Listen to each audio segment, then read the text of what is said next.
Ay tika, yung niluto ko pala na kanin na may itlog. Luto na kaya yun? Teka, tara, tingnan natin kung naluto na. Yun, naluto na. Good morning mga kamix. So, magluluto tayo ngayon ng ulam. Ayan. Dito tayo magluto ng itlog mga kamix. Ayan, kung baka nagtaka kayo kung bakit ko ito binutasan. No? Dito tayo magluto ng ulam natin. Yun.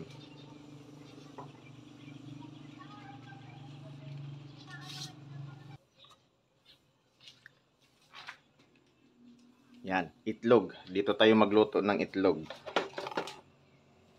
Isahang luto lang ito. May kanin ka na. May ulam na.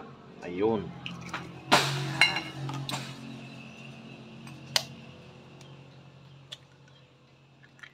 Yun.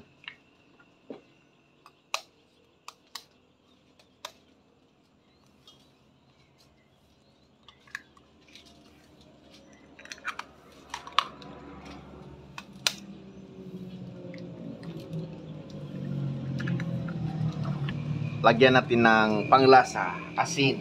Ayan, lagyan natin ng asin.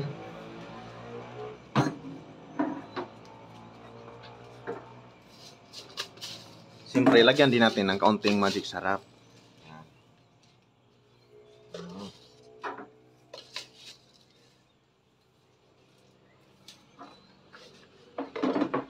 So, para maluto siya mga kamix, ayan, tatakpan muna natin at babalikan natin pag kalipas ng ilang minuto. Ayun. May kanin ka na, may ulam na.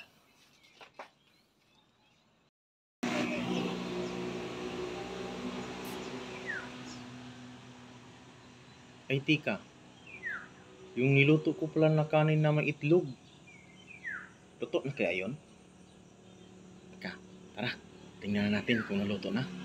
Ayan, bubuksan na natin mga kamix. Tingnan natin kung anong nangyayari sa niluto ko na kanin na may itlog. Kung naluto nga ba. Uy. Ayun no.